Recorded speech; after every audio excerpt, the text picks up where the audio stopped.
আমরা আগামী 24 ঘন্টা পর্যবেক্ষণ করব সরকারের তরফ থেকে, মহামান্য রাষ্ট্রপতির তরফ থেকে এবং দায়িত্বশীল ব্যক্তিদের পক্ষ থেকে কি ধরনের বক্তব্য এবং পদক্ষেপ আসছে সেটি আমরা পর্যবেক্ষণ করে আমরা পরবর্তী আমাদের কর্মপরিকল্পনা ঠিক করব।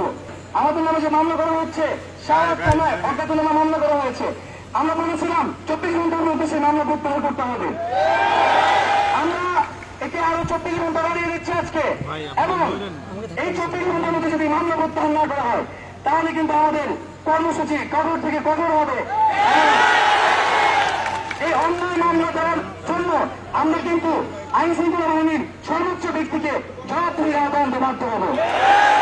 আমরা স্পষ্টভাবে বলতে চাই যে কঠোর কর্মসূচির মাধ্যমে জনতার ভোট করা আমাদের উদ্দেশ্য নয়, কিন্তু এখন পর্যন্ত আমরা সরকারের পক্ষ থেকে কোনো আশ্বাস পাচ্ছি না।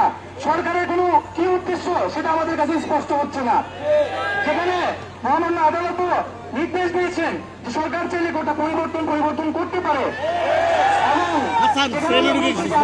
পরিবর্তন নয়, সকল গেটেই গোটা সংস্কারের যে এখতিয়ার সেটি কেবল সরকারের এখতিয়ার।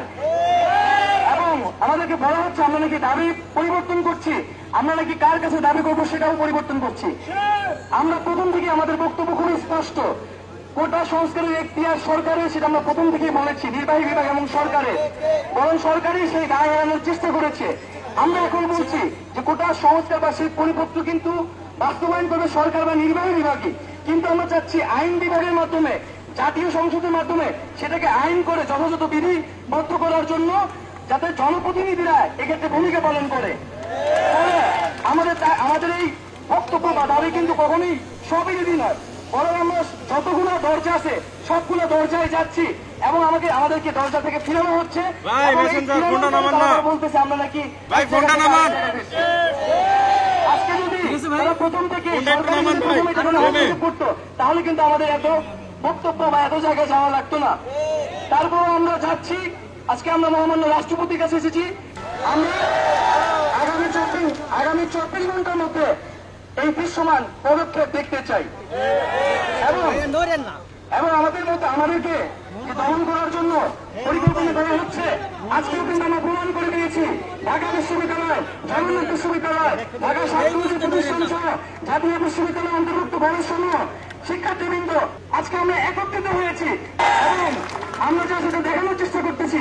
আমরা চাইলে কিন্তু 10,000 20,000 মানুষের জমায়েত করতে পারি। তো আমরা চাচ্ছি না কোন ধরনের কঠোর কর্মসূচি, কোন ধরনের জননির্ভর কর্মসূচি যেতে আমাদেরকে বাধ্য করা হোক। আমরা চাচ্ছি 24 ঘন্টার মধ্যে একটা দৃশ্যমান পদক্ষেপ নেওয়া হোক, এবং আমাদের সাথে আমাদের যে দাবি সেই দাবি পূরণ করা হোক।